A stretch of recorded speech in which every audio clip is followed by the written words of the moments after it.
Anderson stepping in for the steal. Rejected. Coming over is McDaniels, the rookie. Oh, my count! I think it does. Oh, it's Dover. That's definitely good. Yeah. Sacramento wins. But how about all the way to the basket on that play? Well, Kobe, he's going to have a hard time guarding some of these young guards, and one being Alec Burks. The lob again! That's a what a play! They have not run that play in the preseason. A member of the Ravens. On 2nd and 5, it's Gillislee, and he will pick up a Buffalo first down and more. Gillislee, a 60-yard touchdown run last week, and here he goes for 50. Fake one way, come back down the middle of the field, and it's a touchdown for T.J. Jones. A lot of cushion down there, right, Charles? With a nice pass from Matthew Stafford for the touchdown. Into the nickel. Smith. Touchdown. What a catch. Macklin. He's just gone over the goal line, and he has just gone over 1,000 yards receiving. And a pass.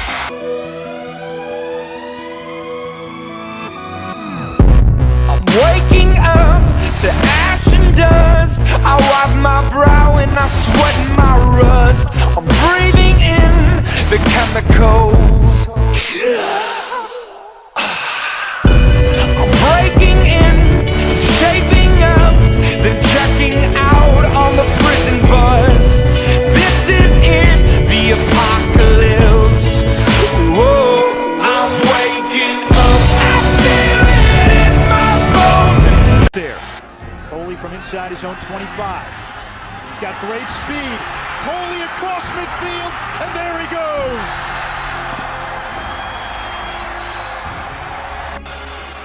McDowell against that blitz, sidesteps a tackler. McDowell, touchdown. Johnson inside the 20 at the 15. He's got an alley. 40, 45, and he's headed for the end zone. A Longhorn touchdown. Carl Federico, 8 of 13 on the season. And it's going to be a fake. And the pass for the end zone. Croft comes up. I guess the money should have changed them. I guess I should have forget where I came from. Wait till I get my money right. At Auburn. There's virtually no difference between an NFL telecast and a college telecast. And because of that, I think we tend to paint with the same brush.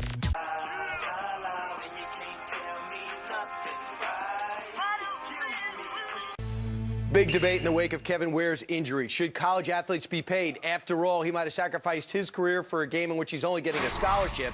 Joining us right now is a man who coached college athletics. He's one of the best to ever do it. Legendary football coach, Notre Dame, Minnesota, Arkansas, and of course, South Carolina, Lou Holtz. Coach, I think they should be paid. You think what?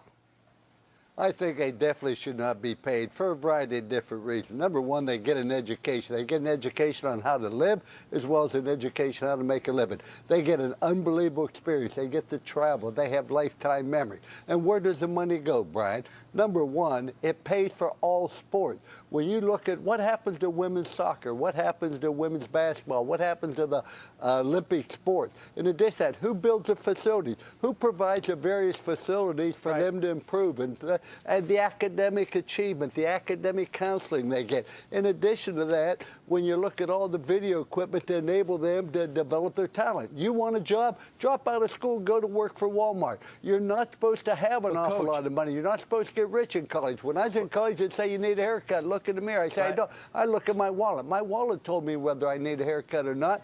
Coach. And we look at, is Kentucky going to pay the athlete the same amount as, say, Seton Hall? Kentucky seats 20,000, Seton Hall seats 4,000. Where does it go? Where's it in? And who are you going to take it away from? You're like you work with the government. Give everything away and you can't pay for it. I'm the soccer player in a non-revenue sport. I get it. But these are unique talents whose professional career at big-time athletics ends when they graduate. They are worth more to their university than just the average player.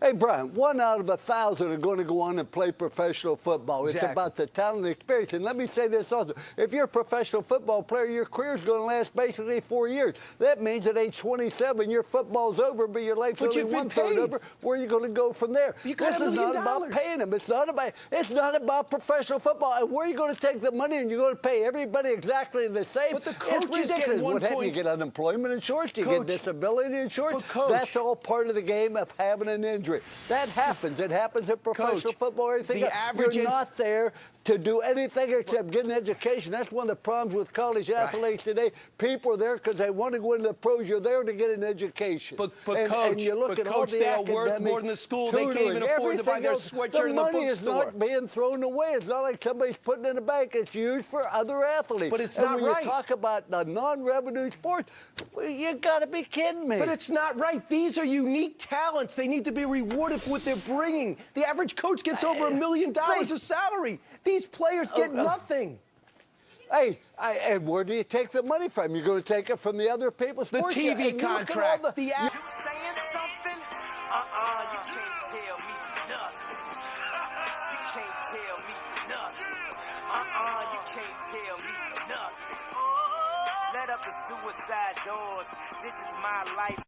I find it unconstitutional that we prevent these kids, these gifted kids who are playing a violent game, from being able to earn any money for 3 years out of high school, other than I need dollar, that's what I need.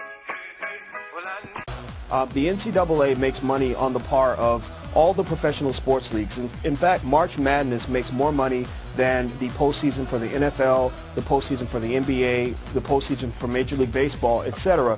The difference is that somehow they've been able to get away with not paying their... College athletes generate billions of dollars in revenue for colleges, coaches, and corporations, all while earning nothing for themselves. Check this out. It's $31 billion. That is how much money the NCAA and the 5 richest leagues are guaranteed in broadcast contracts over the next 2 years. Not included in that number are other sources of revenue, such as sponsorships, merchandise, and ticket sales, and booster donations.